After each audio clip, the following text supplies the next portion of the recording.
अमित शाह बंगाल में तूफान की तरह आए और दीदी के किले को हिलाकर निकल गए।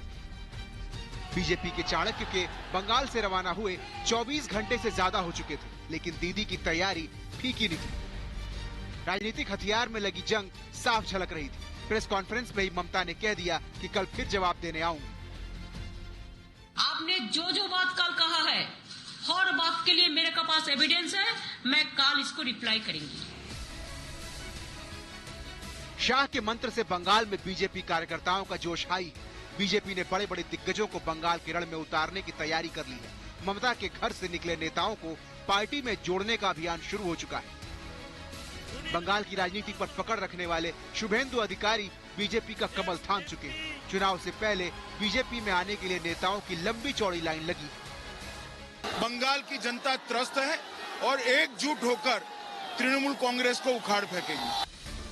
शाम होते होते पश्चिम बंगाल के राज्यपाल जगदीप धनखड़ भी सामने आए और ममता बनर्जी पर निशाना साधा। पश्चिम बंगाल के किसान की पेट पर पड़ गई जब उनको 8,400 करोड़ से ज्यादा का लाभ मिल सकता था, नहीं मिला। और क्यों नहीं मिला?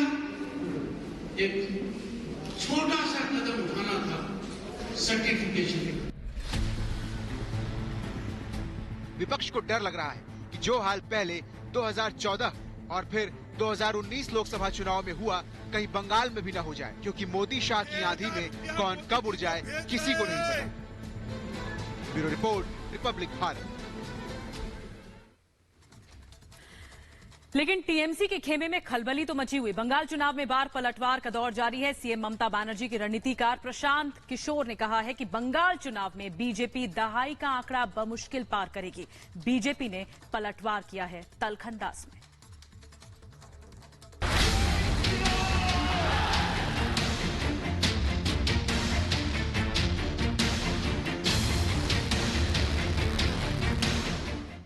बंगाल चुनाव की रणभेरी अभी बजी भी नहीं है,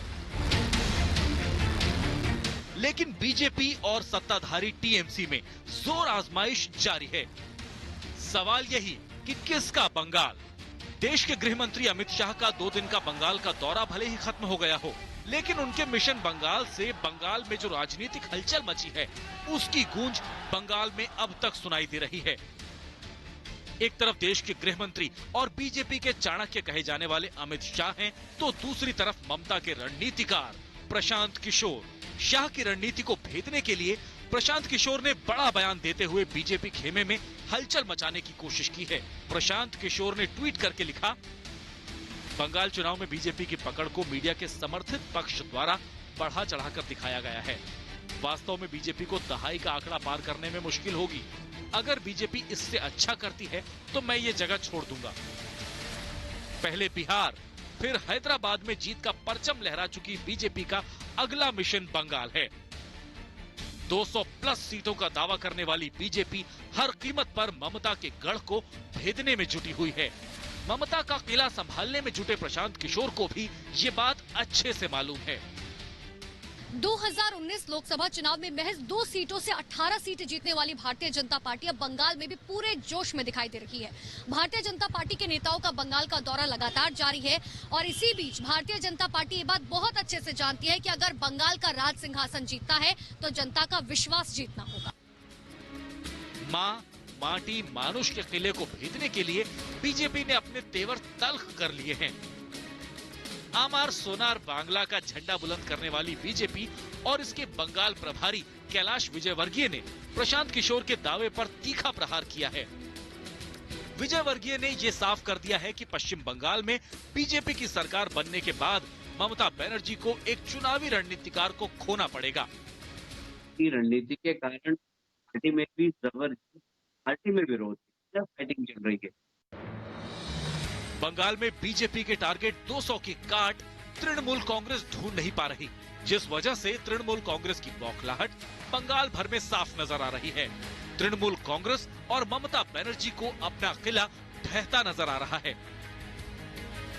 शायद यही वजह है कि जैसे जैसे पश्चिम बंगाल का चुनावी समर नजदीक आ रहा है, दीदी के तेवर और तल्ख होते जा रहे हैं। बंगाल चुनाव में बीजेपी की तैयारी टीएमसी के लिए खतरे की घंटी है। इसलिए ममता बनर्जी बीजेपी को चुनौती देने का कोई भी मौका चूकना नहीं चाहती। बीजेपी को टक्कर देकर ममता बीजेपी विरोधी वोट बैंक को साधने में जुटी हैं। तो मोदी और शाह के नेतृत्व में बीजेपी ने भी कमर कस ली है।